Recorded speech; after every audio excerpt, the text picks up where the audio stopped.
우리 사회는 끊임없이 변화를 요구하고 있습니다.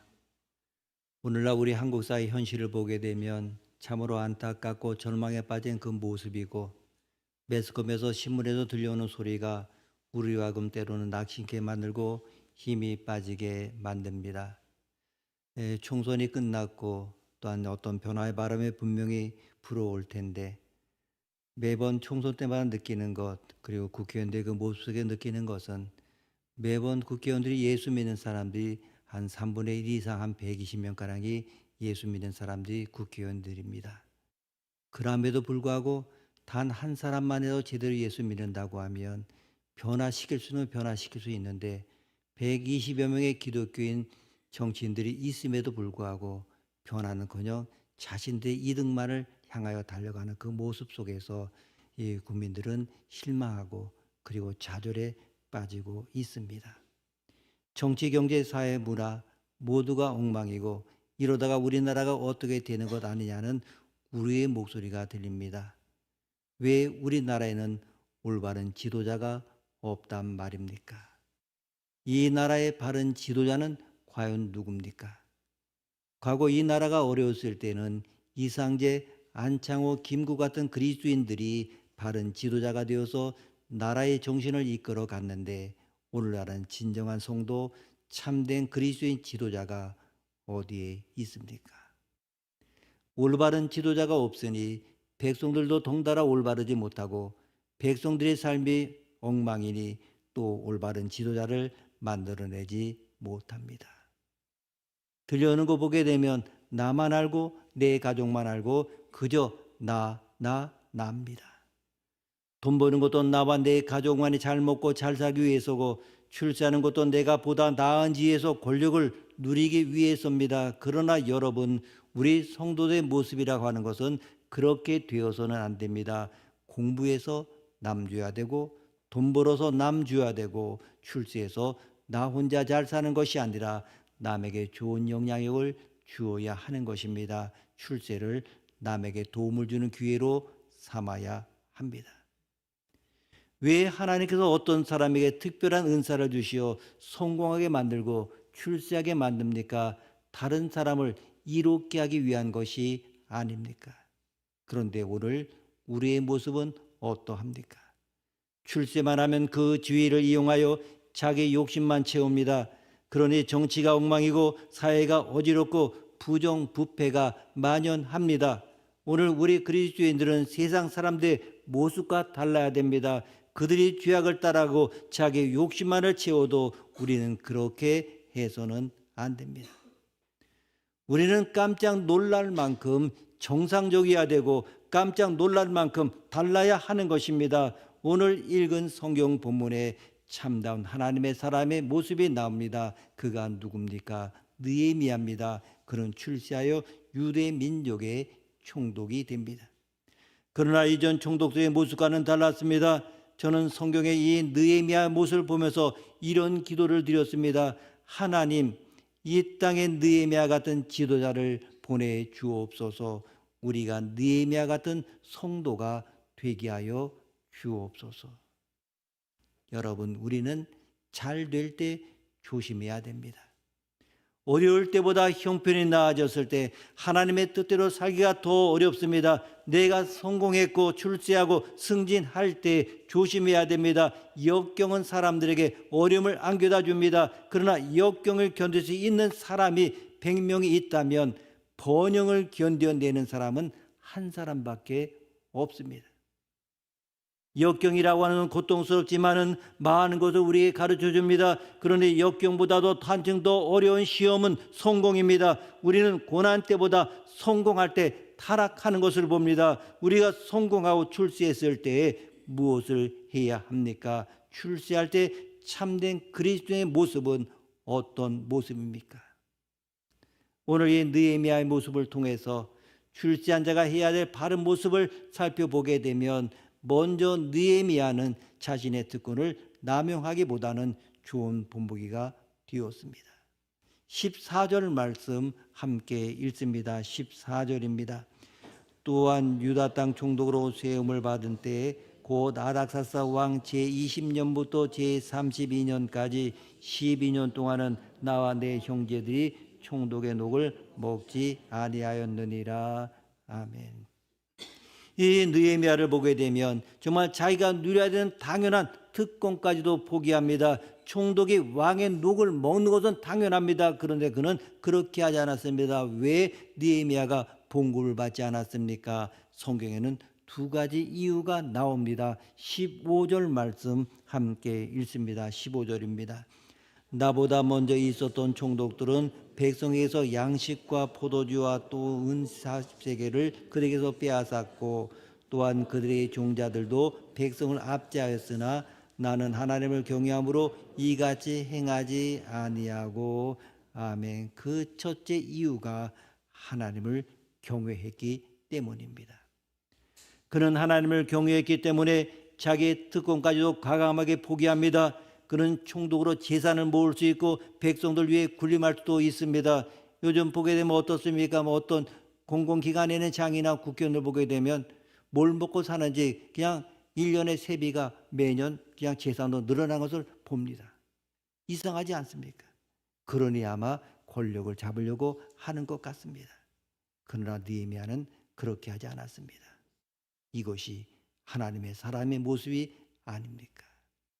여러분, 정말 내가 출세해서 높은 위치에 올라가는데도 높은 위치에 있는 사람처럼 행동하는 것이 아니라 겸손하게 살아갈 때 사람들은 놀라게 됩니다. 내가 성공하여 돈을 많이 벌었는데 돈 많은 사람처럼 살지 않고 검소하고 청민하게 살 때 사람들은 궁금해합니다. 그가 무엇 때문에 이렇게 검소하게 사는가? 도대체 그의 생각은 무엇이 지배하기에 이렇게 겸손하게 사는가? 사람들은 관심을 가지고 그 이유를 알고자 합니다. 그리고 내가 하나님을 섬기기 때문에 그렇게 하는 것이라는 것을 알게 되면 역시 하나님의 사람은 다르구나. 이것이 바로 기독교 정신이구나. 이렇게 말합니다. 이런 모습을 통하여 우리가 세상 사람들에게 빛과 소금의 역할을 감당하고 하나님께 영광을 돌릴 수 있지 않겠습니까? 느헤미야는 하나님을 경외했기 때문에 그렇게 했습니다. 느헤미야가 총독의 녹을 받지 않은 두 번째 이유는 18절에 나옵니다. 18절 보게 되면 내가 총독의 녹을 요구하지 아니하였음은 이 백성의 부욕이 중함이었더라. 아멘. 백성의 부욕이 너무나 중했기 때문입니다. 즉 백성은 그렇게 고생하는데 자기 혼자만 호의호식 할 수가 없다는 것입니다. 그는 결코 특권 의식에 사로잡히지 않았습니다. 오히려 백성들과 함께 생사고락을 함께하며 그들을 어떻게 섬길 것인가를 생각했습니다. 그는 지배자 의식보다는 종의 의식을 더 가졌습니다. 특권을 누리는 의식보다는 섬기는 마음을 더 가졌습니다. 사람이 출세하고 승진하면 많은 특권이 주어집니다. 자기 권한이 더 많아지고 더 많은 영향력을 미치게 됩니다. 많은 사람에게 더 많은 영향력을 미치는 것 가지고 좋은 일을 하며 좋은 영향력을 미친다고 하면 얼마나 좋겠습니까? 그런데 그렇게 하지 않고 꼭 그 특권을 가지고 악용을 합니다. 어떻게 하면 이 권력을 가지고 돈을 벌 것인가? 어떻게 하면 이 지위를 이용하여 내 욕심을 채우고 내 이익을 챙길 것인가? 바로 이것 때문에 우리의 정치와 경제와 사회가 지금 큰 홍역을 치르고 있는 것 아닙니까? 그냥 목소리만 크게 내면 다 모든 것 되어지는 그런 세상. 정말 가슴 아픈 일입니다. 자기들이 특권을 주장하면서 국민들을 생각하지 못하는 이 현실이 얼마나 안타깝습니까? 참으로 가슴 아픈 일입니다. 우리는 특권을 주장하기에 앞서서 사람들이 나에게 걸고 있는 기대에 대하여 먼저 생각해야만 됩니다. 내가 남을 위하여 해야 할 일이 무엇인가를 생각해야 됩니다. 특권을 결코 남용하지 말아야 됩니다. 우리가 가진 권리는 하나님이 주신 것입니다. 그 권리를 가지고 하나님을 위하여 이웃을 위하여 살라고 주신 것입니다. 우리가 번 돈도 하나님의 것입니다. 우리는 그것을 지키고 유용하게 써야 할 임무를 가지고 있는 청직일 뿐입니다. 돈 만다고 사치하면 그것은 죄악입니다. 이 돈이 전부 내 것인지라고 지나치게 과소비하면 그것은 범죄입니다. 내 돈 가지고 내 마음대로 쓴다는 생각 가지면 언젠가 하나님께서 다 거둬가실 것입니다. 내가 특권을 가지고 있다고 해서 그 특권을 마음대로 사용하면 결코 안 됩니다. 그러면 언젠가 하나님의 심판이 있다는 사실을 기억해야 합니다. 그리고 두 번째로 느헤미야는 잘못된 관행을 따르기보다는 하나님의 말씀을 따랐습니다. 우리가 15절을 읽었습니다마는 그런 정직 총독들과 그 종자들은 다 같이 백성을 압제하고 빼앗았다고 하는 것이 이 15절에 기록되어 있습니다. 그러나 느헤미야는 하나님을 경외함으로 그같이 하지 않았다 이렇게 고백합니다. 자, 한번 생각해 보십시오. 저 옛날부터 지금까지 즉 그렇게 해왔고 그것이 관행이 되었기 때문에 백성들의 것을 빼앗고 그리고 압제하는 것은 지극히 당연한 일로 받아져 왔습니다. 그러나 느헤미야는 이것은 하나님이 원하시는 것이 아니라는 것을 알기 때문에 그렇게 하지 않았습니다. 우리는 분명 좋은 전통은 지켜야 됩니다. 그러나 범죄가 전통이라는 이름으로 자행될 때 과감하게 잘라 버려야 합니다.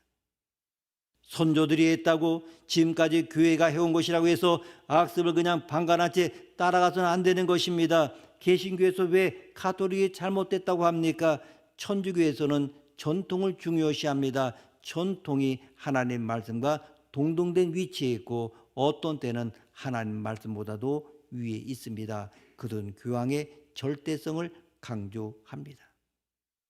교황은 무호하고 전혀 죄를 지을 수 없고 죄가 없고 교황의 보좌에 앉아 선언한 말은 절대로 오류가 없고 그것은 성경 이상의 권위를 가지게 됩니다. 그래서 가톨릭에서 자란 몇몇 사람들이 신부들이 사보나 롤라 후스 루토 같은 사람들이 가톨릭 교회를 갱신하려고 노력했습니다마는 오히려 그들의 의견은 받아들이지 않았고 그들은 화형을 당해 죽거나 출교를 당했습니다.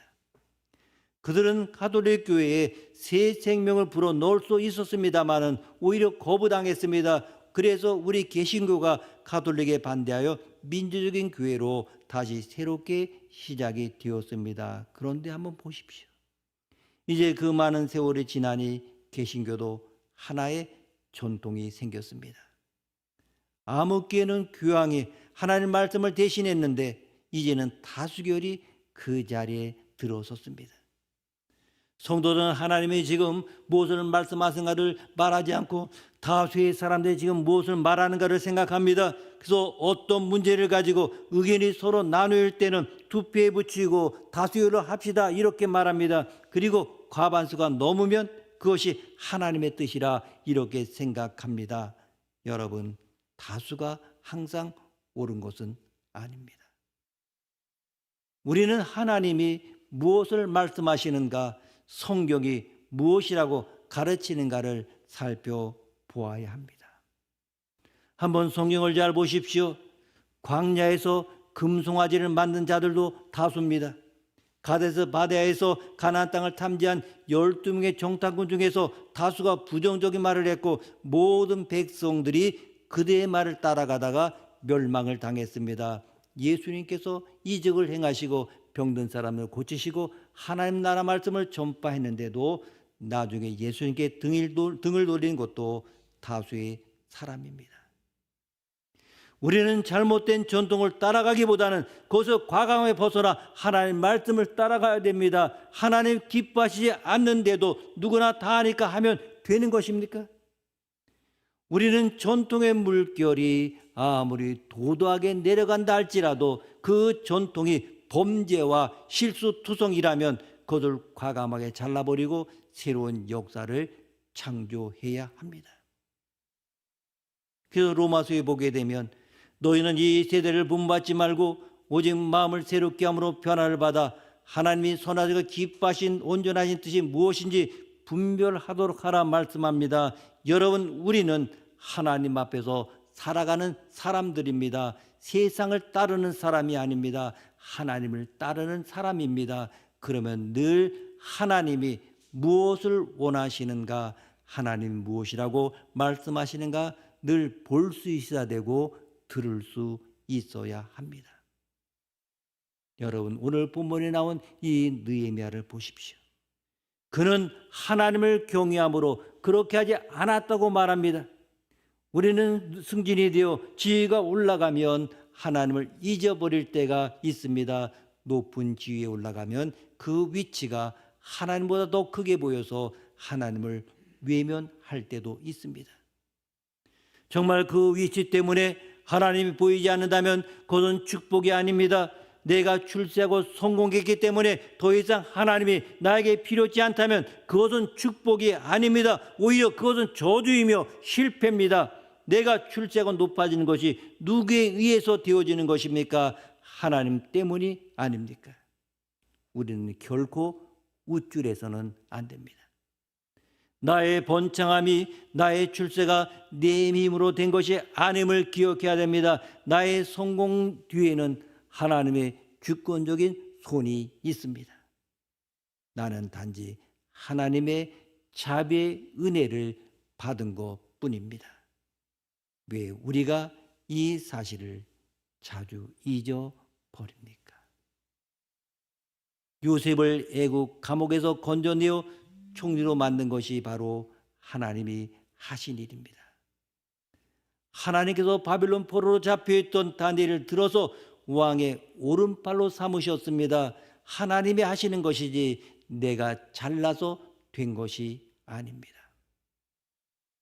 우리는 때로 가난하더라도 맑은 눈으로 하나님을 볼 수 있고 전적으로 하나님만을 의지할 수 있다고 하면 그것이 하나님의 축복이고 그것이 바로 승리입니다. 우리는 하나님 앞에 바로 서야 됩니다. 내가 아무리 높아지고 성공해도 내 삶을 주장하시고 인도하시는 살아계신 하나님을 경외하고 하나님의 눈을 의식하고 살아간다면 이것만큼 복된 것이 더 어디 있겠습니까? 느헤미야는 하나님을 경외하는 사람이었습니다. 그래서 잘못된 전통을 과감하게 포기하고 하나님의 말씀을 따랐습니다. 느헤미야는 하나님 앞에 바로 서서 살아가는 사람이었습니다. 인생의 한복판에 하나님을 모시고 살아가는 그러한 사람이었습니다. 오늘 우리도 우리 인생의 한복판에 하나님을 모시고 하나님 말씀대로 하나님 앞에 바로 살아가는 그러한 축복이 있기를 바랍니다. 세 번째, 느헤미야는 오직 하나님께만 은혜를 구했습니다. 19절 말씀 함께 읽습니다. 19절입니다. 내 하나님이여, 내가 이 백성을 위하여 행한 모든 일을 기억하사 내게 은혜를 베푸시옵소서. 아멘. 이것이 무슨 말입니까? 주님, 지금 내가 하는 모든 일에 하나님의 승인을 원합니다. 그것이 내가 행한 일에 대한 보상입니다. 이것이 나의 인생의 목표입니다. 이것밖에는 아무것도 원하지 않습니다. 내가 행한 일 기억하여 주옵소서. 은혜를 베풀어 주옵소서. 정말 이는 사람들이 인정해주고 사람들이 칭찬해 주는 것을 바란 것이 아니라 오직 하나님께서 인정해주고 칭찬해 주기를 바랬습니다. 한번 예를 들어보면 어떤 젊은 사람이 세계에서 유명한 스승으로부터 바이올린을 배웠습니다. 이제 첫 번째 연주회를 가졌습니다. 그런 연주 중에 매곡의 연주가 끝날 때마다 청중들의 박수 소리를 들었습니다. 연주가 끝나자 청중들은 우레 같은 갈채를 보냈습니다. 그렇지만 그 젊은 사람은 그 소리를 듣고도 하나도 만족하지 않고 기뻐하지도 않았습니다.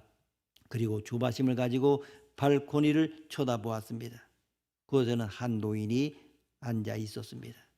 그 노인은 그의 스승이었습니다.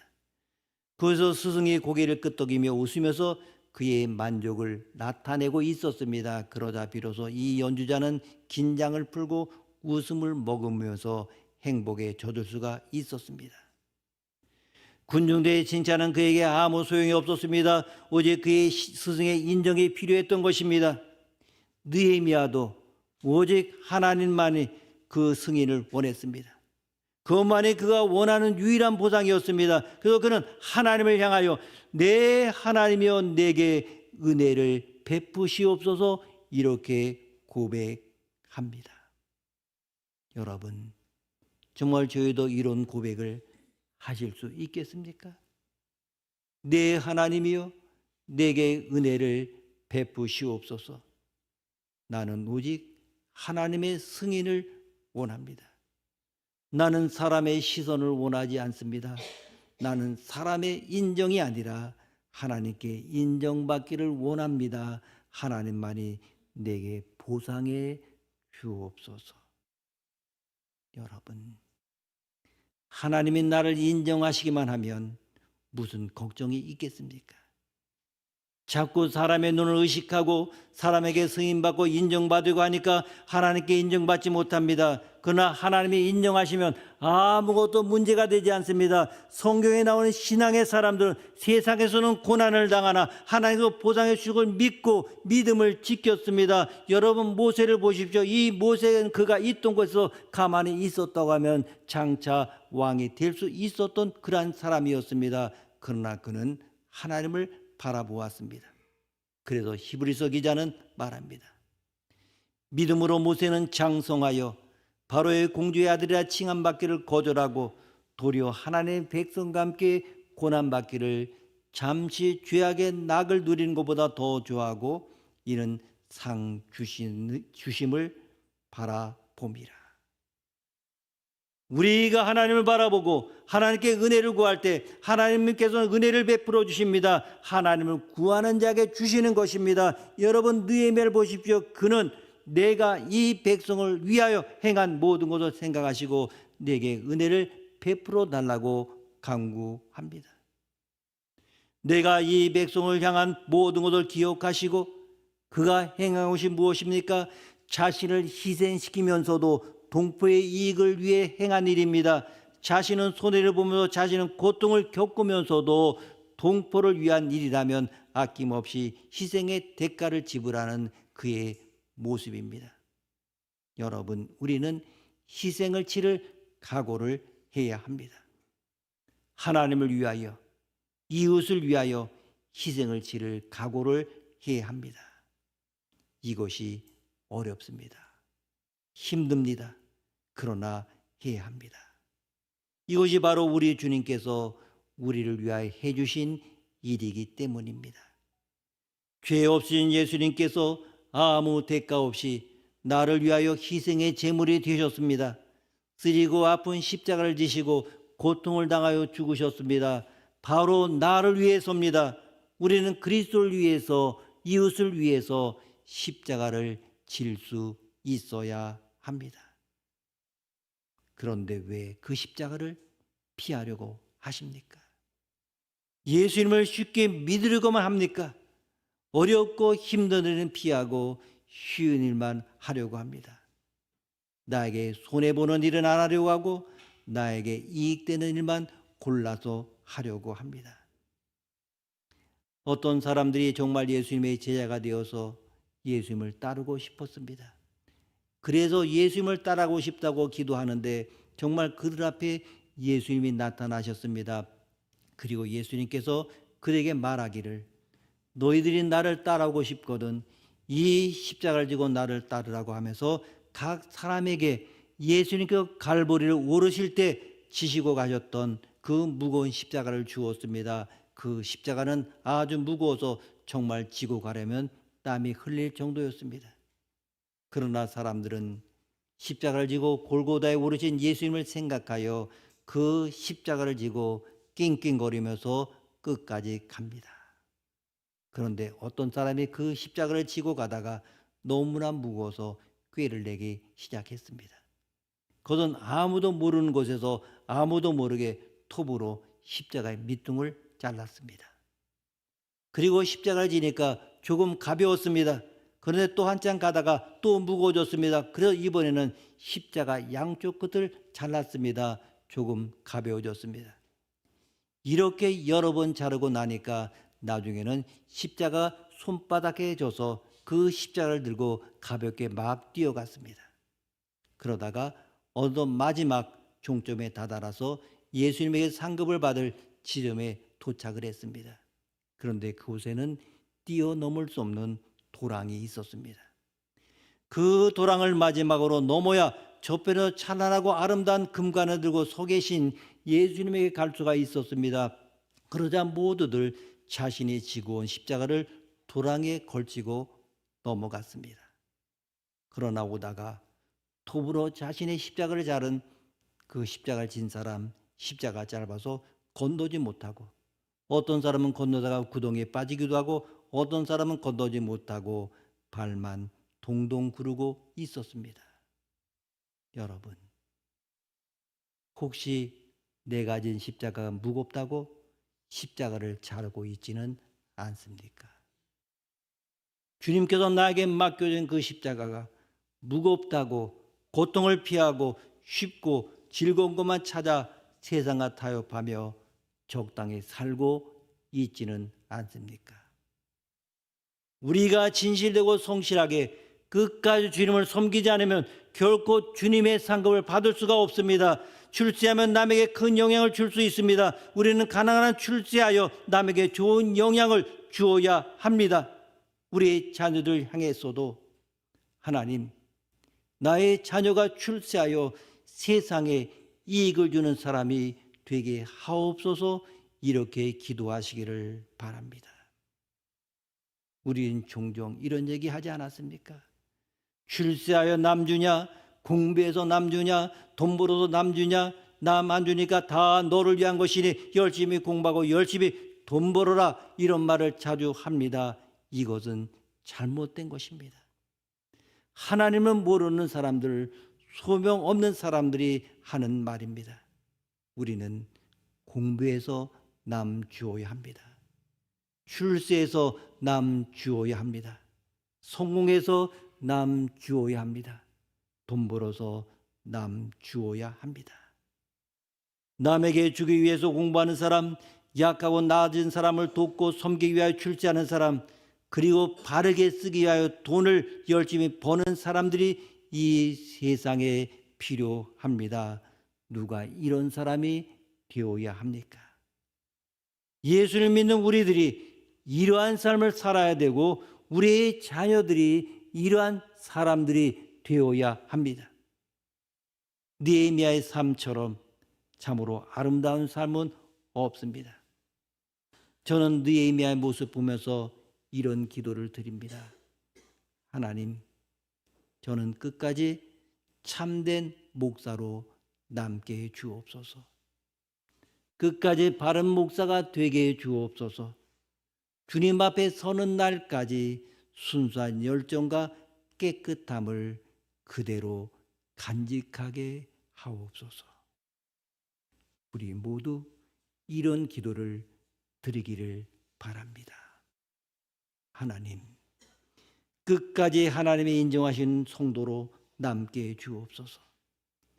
내가 주님 앞에 서는 날, 내가 처음 예수를 믿었을 때의 그 순수함과 깨끗함과 열정을 그대로 간직한 채로 서게 하옵소서. 처음이나 나중이나 한결같이 성도의 깨끗함을 그대로 유지하고 산다면 그것만큼 축복된 삶이 어디 있겠습니까? 주님 앞에 서는 날까지 주님을 향한 이 열정과 깨끗함을 그대로 간직하여 사시는 우리 모두가 되기를 원합니다. 끝까지 처음처럼 기도하시겠습니다. 하나님 아버지, 하나님을 위하여 이웃을 위하여 희생을 치를 각오를 하게 하옵소서. 주님 앞에 서는 날까지 순수한 열정과 깨끗함을 그대로 간직하게 하옵소서. 존귀하신 예수님의 이름으로 기도드립니다. 아멘.